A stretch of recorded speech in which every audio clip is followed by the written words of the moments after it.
Ma'am, இந்த அம்பேத்கர் விவகாரம் தொடர்பாக எதிர்கட்சி ஆளுங்கட்சி ஒரு நாடாளுமன்றத்தில் இதுக்கு முன்னாடி பார்க்காத ஒரு கோலம் இருக்குது அப்படின்னு நிறைய பேர் பதிவிட்டிருந்தாங்க. அன்னைக்கு என்ன நடந்தது? நாங்கள்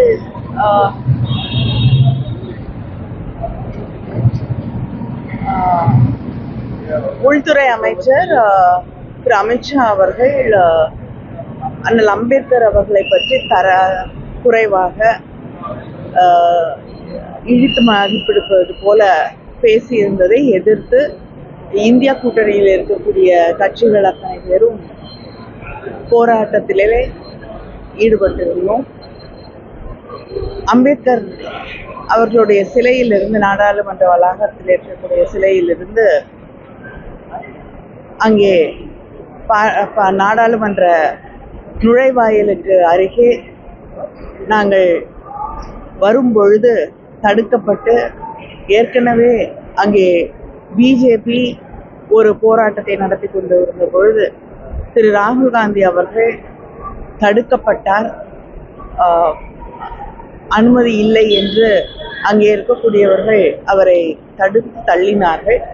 அப்பொழுது ஏற்பட்ட அங்கே இருக்கக்கூடிய ஒரு சூழலில் ஒருவர் கீழே விழுந்தார். அது மட்டும் இல்லாமல் அங்கே இருக்கக்கூடியவர்கள் திரு ராகுல் காந்தி அவர்களையும் அவரை சுற்றி இருக்கக்கூடியவர்களையும் ஒரு தள்ளுமுள்ளு உருவாகக்கூடிய நிலை உருவாக்கப்பட்டது. அது மட்டும் இல்லாமல் போராடி கொண்டிருந்த பெண்களும் நாங்களும் தள்ளப்பட்டோம். தள்ளப்பட்ட அதே இடத்திலே அமர்ந்து கொண்டு தொடர்ந்து போராடினோம். இப்படிப்பட்ட ஒரு சூழல் தேவையில்லாமல் உருவாக்கப்பட்டது. தேவையில்லாமல் அங்கே போராட்டத்திலே ஈடுபட்ட அத்தனை பேரும் ஒரு மிரட்டப்படக்கூடிய ஒரு சூழலை உருவாக்கி காட்டியிருக்கிறார்கள். இந்த பிரச்சனையை பற்றி அங்கே இருக்கக்கூடிய ஸ்பீக்கர் அவர்களிடமும் ஒரு கடிதம் கொடுக்கப்பட்டது. அது மட்டும் இல்லாமல் போலீஸ்லேயும் காங்கிரஸ் சார்பிலே ஒரு எஃப்ஐஆர், ஒரு கம்ப்ளைண்ட் கொடுக்கப்பட்டது. ஆனால் இதுவரை எஃப்ஐஆர் கூட பதிவு செய்யப்படவில்லை என்பதுதான் உண்மை. என்னுடைய பேச்சு திரித்து கூறப்பட்டது அப்படின்னு சொல்லி அமித்ஷா சொல்லியிருக்காரு. அம்பேத்கர் வாழ்ந்த காலத்துல ஒரு பாரத ரத்னா கூட காங்கிரஸ் கொடுக்கல அப்படின்னு சொல்லியிருக்காரு. எப்படி பாக்குறீங்க?